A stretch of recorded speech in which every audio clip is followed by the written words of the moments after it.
Greetings, how's it going? We are halfway through the year of the fire horse, and we're happy to announce that the world is still holding together despite what things look like out there. And we've had a very wild ride. I think we know that we're not going back to any old sense of normalcy at this point. There's a lot of programs that are running that are vying for our attention, because essentially these programs of manipulation, they require the human quanta, our divine spark and our essence and the energy that we generate to actually fulfill them. So if we want to avoid these outcomes and we want to stay clearly on the track of a better world, what we need to do is we need to stay focused on personal coherence with our own inner architecture at that time. And that's going to look a little bit different for everybody. This is a very personalized path, but when we're rooted in coherence with our architecture, we just generate the pattern of life in the way that it wants to come through. It's only when that gets co-opted into something that is not us that we get used for things that are outside of ourselves, essentially. Yes, absolutely. And that's part of the reason, one of the many reasons why we began to open up our plasma clinic in Edmonton, because it is all about creating and amplifying that inner coherence. And so we've been working to create not only that, but something else as well that we're going to talk about here in a moment. Yeah, we just got back from an amazing trip up to the northern tip of Vancouver Island, where we went to some really powerful grid locations. We really sat in these crystalline galactic frequencies, and we actually reconnected with a vision that we both had been part of in a different place in a different time. Mm-hmm. And the funny thing is we actually went to this island where these Finnish settlers had set up a utopia about 120 years ago. And we were looking at the pictures of them, and like, that's me, and that's your dad. It looks like you. And it was like, we had done this before. In that timeline, the utopia obviously didn't succeed, but we sat there in the museum and we watched all the themes, and they're very similar to what we're creating now. But of course, we're also picking up the lessons from that time that didn't quite play out.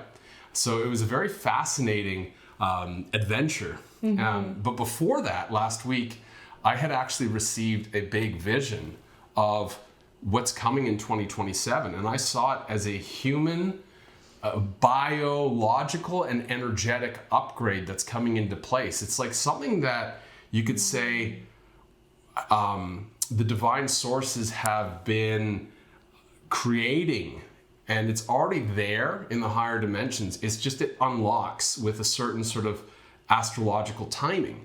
And when that kicks in, for some people, it might be very abrupt. Mm-hmm. For other people, though, that are more prepared, it might be more graceful and gradual. And that's really what we're aiming for. It's like, how can we basically make the most graceful transition into what's coming on the other side? Because what's coming is we might wake up one day and we realize, wow, I have this whole new navigational system. I have these new abilities. Psychic development just comes into our vessel, and all of a sudden we're navigating life very differently. And this really agrees with what Ra Uru saw, the founder of human design, also what Edgar Cayce saw, and what other individuals and seers have been saying for a long time. There's something about next year. It's not like the big, be all end all, but it is a very, very important year. And so right now, our focus is on preparing for that and not getting distracted by what's happening out there. The more that we go back into old ways or old fear patterns, the more friction that we're going to feel, the more that our life is going to seem like it's collapsing. It really is a time to not get exhausted by all that's collapsing and to just allow things to arise. I asked Amber too. I'm like, Amber, I got to check in, because if I have this big experience and this big vision, I don't want to, it to seem like I have this future prediction. I really want to verify this. So what do you see and what do you feel entering into 2027 in the collective? Yeah, well, I think it's safe to say that pretty much all of us and most of us throughout the year have been finding ourselves closing out a lot of cycles and feeling more called than ever to do that inner work, but in a way that is, yeah, like you said before, it's much more precise and understanding thyself more deeply and clearly than ever before. So you know who you are, why you're showing up the way you are, and how to fine tune that to be more effective in your mission moving forward. And ultimately what we're seeing is that more and more people not only are waking up, and the ones that are already are awake, are feeling that deeper call for community and support and home, because many people like us have been, I guess you could kind of say, surfing for quite some time, because we've been waiting for the collective to be ready for what's coming. And that is happening here as we move into 2027. And the vision that I was specifically shown wasn't anything like grandiose or crazy. It was really honestly just the Earth's nervous system beginning to stabilize. And through that stabilization, then it allows everybody to start to really ground and root into their pods and to their locations. And that is because there has been a significant amount of those patterns and trauma that has been cleared on a collective level. And that's been done individually, as well as individuals like myself and Dave, who travel to different parts of the planet, working specifically on the land to help reconnect it to those, we could say, those pathways energetically that are regulated and in coherence with with what it is that we're trying to create. Yeah. You mentioned inner work, but I think in this video I'm going to speak a little bit more into that later after I give an update on an alchemical union, because I have a little bit of a different perspective now throughout that's formed over this year on inner work and clearing some of the misconceptions around what that actually is. So the main thing I want to talk about is actually very personal. It's about us, because what we're doing is actually something that's meant to be a benefit to other people. I said back in late December, January, hey, we're in this alchemical union, and this is sort of a new template or a new type of relationship. And it very much has been. Yeah. It started off with a real bang. Amber came out to Maui. She was living with me in Maui, and we were gung-ho into this very exciting project that we're still a part of. And then in about February, some real big things started to come up for both of us.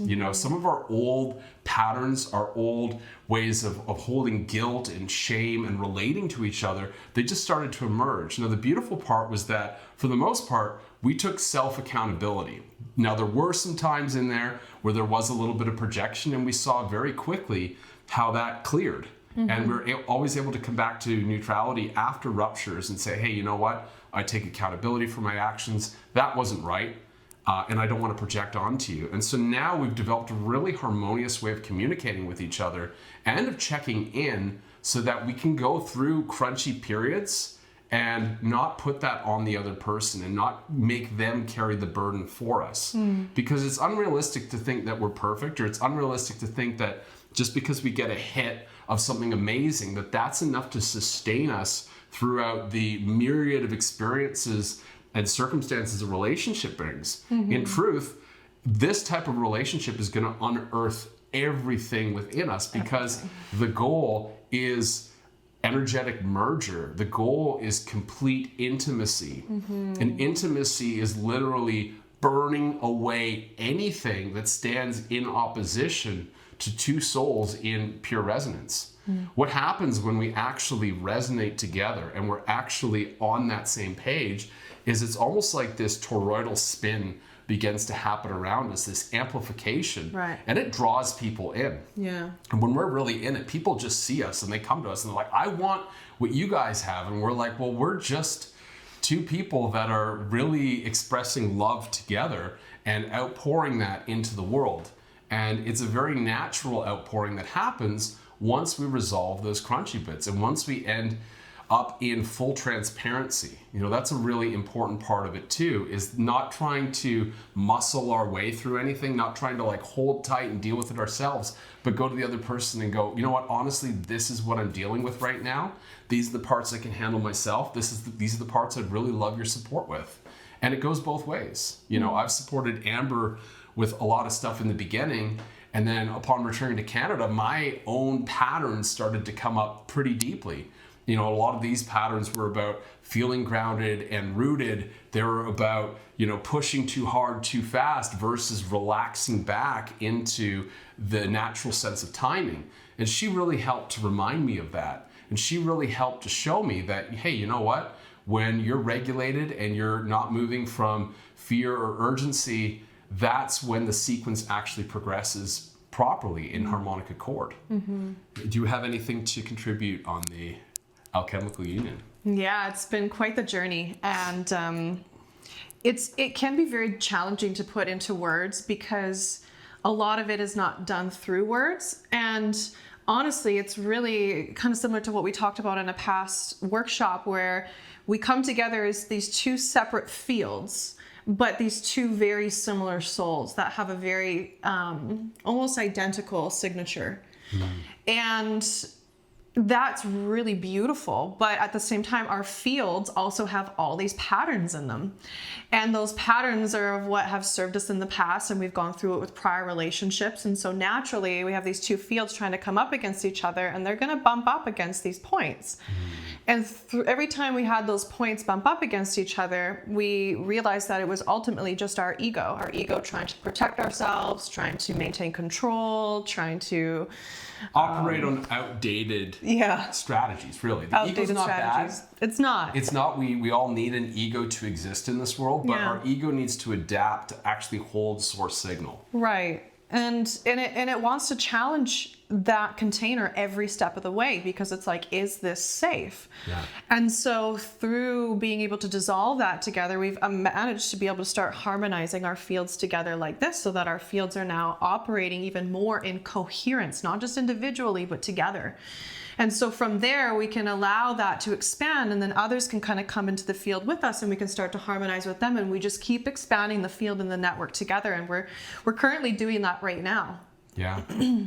And, you know, a big part of it that I was talking about a little bit earlier in this video was the inner work aspect, because a lot of people approach inner work as this sort of marathon to some idea of who they are or who they want to be.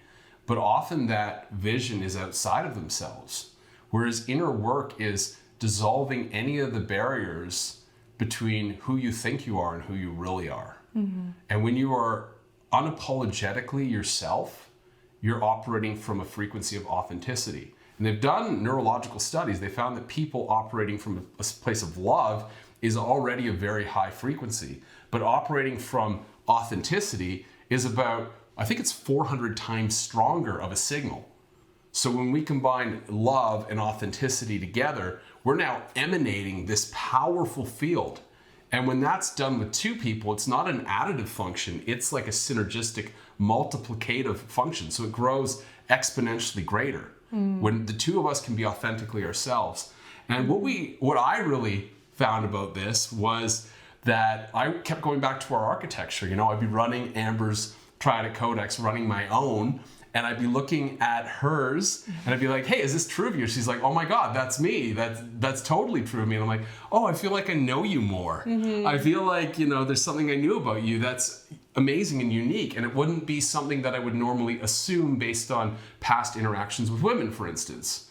And so we don't use generic templates for how women and men relate. We use the specifics of an individual. And so when we go to this architectural level, it begins to change the identity level functions, which then override the identity story or narrative that goes with that, right? And so, for instance, if somebody says, well, I'm a starseed and I'm from a different planet and I'm here with a big mission on Earth, really the identity level function is I'm looking for belonging with people that want to have this, you know, larger mission. You know, I really want to be living with a purpose that honors my spiritual gifts. And so that's the function. And when we look at architecture driving function, we begin to see, okay, these are the deeper seated needs that each person has. So when I understand Amber's need is, for instance, to be with that one trusted ally, who I guess is me. Yeah. And my need is to actually interact with various people and gain sort of information from many interactions, we can honor that within the relationship. And I could say, hey, I'm going to go be with this person for a bit, you know, not another partner. Usually it's a friend or a colleague. And then I'm going to come back to you. And then I'm going to go over here. I'm going to be with this person. And I'm going to take some time alone after that. And so when she understands how my architecture dances and how her architecture oscillates between coming into me and pulling back within herself, we can honor that time and space, and we can have very mature conversations that are deep and meaningful with each other.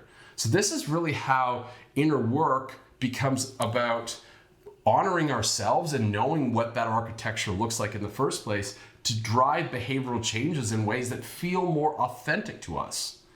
And we've been spending a long time trying to figure the language out for this, the wording out for this, but we finally have. And on August 13th, we're actually giving a masterclass on this.